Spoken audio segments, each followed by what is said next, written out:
क्या मूर्ति बनाना वेद विरुद्ध है?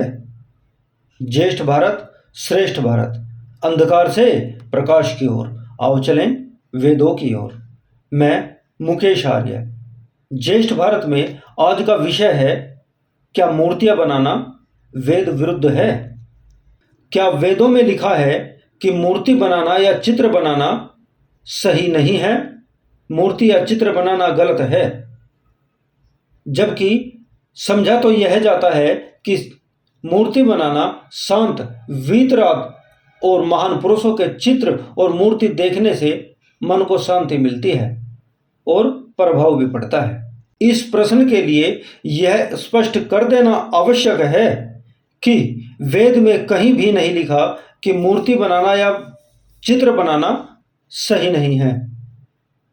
संसार के महान पुरुषों की मूर्ति या चित्र बनाना उनकी स्मृतियों को कायम रखना है, परंतु इसका अर्थ यह नहीं कि ये चेतन मनुष्य की तरह उनकी पूजा करनी चाहिए या उनको परमात्मा या परमात्मा का प्रतिनिधि समझकर धर्म, अर्थ, काम, मोक्ष की याचना उनसे करनी चाहिए। बेजान चीज बेजान ही है।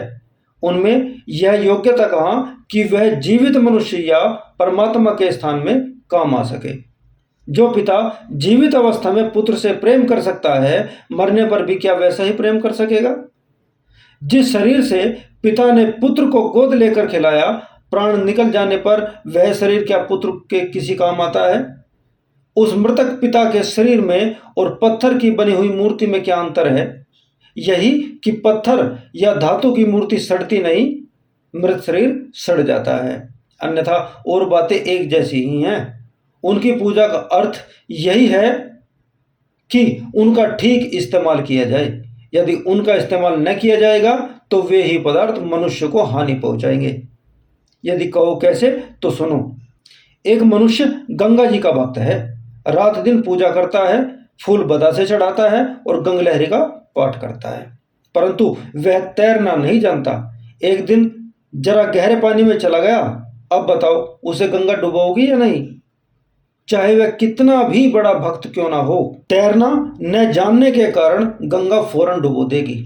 एक दूसरा व्यक्ति जो गंगा को माता न मानकर एक नदी मानता है, हत्या करके आ रहा है, खून में लथपथ है, तुरंत गंगा में कूद पड़ता है, लेकिन तैरना जानता है। बस फिर क्या, गंगा की छाती को चीरकर फौरन निकल जाता है।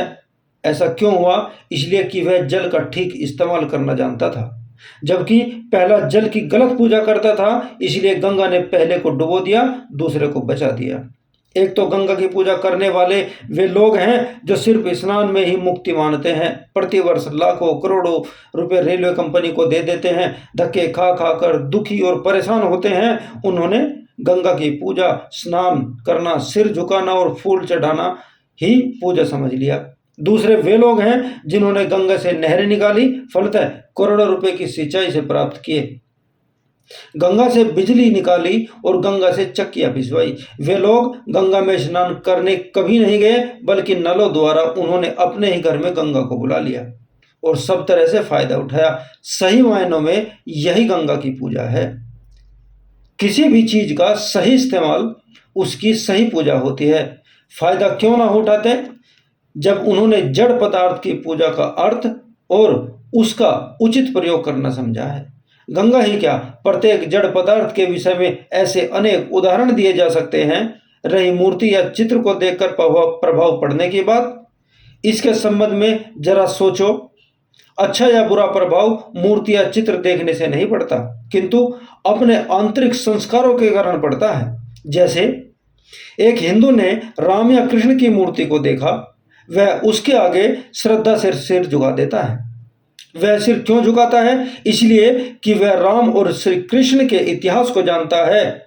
उसके हृदय पर संस्कार पड़ा हुआ है कि राम और कृष्ण ईश्वर के अवतार थे, उन्होंने रावण और कंस को मारा। यह संस्कार चाहे पुस्तकों के पढ़ने से पड़ा हो, चाहे एक दूसरे से सुन सुनाकर पड़ा हो।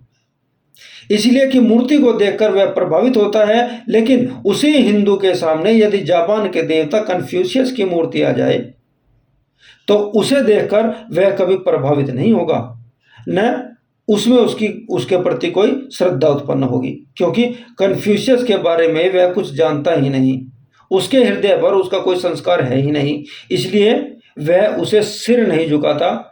एक मुसलमान किसी भी हिंदी देवी देवताओं की मूर्ति को देखकर श्रद्धा से सिर नहीं झुकाता। इसका क्या कारण है? यही कि उस मुसलमान के हृदय में उसका कोई संस्कार है ही नहीं। उसे एक निर्बल तथा कुरूप मुसलमान का चित्र तो अच्छा लगता है, परंतु हिंदी देवी देवताओं की मूर्ति या चित्र अच्छा नहीं लगता। न उसमें उसकी श्रद्धा होती है। उसे मुसलमान का चित्र अच्छा इसलिए लगता है कि उसके मन में मोमीन या इस्लाम का सहायक होने के संस्कार दृढ़ हो रहे हैं। अब तुम समझ गए होंगे कि जो कोई भी प्रभाव पड़ता है वह अपने संस्कारों के कारण पड़ता है, मूर्ति को देखने से नहीं।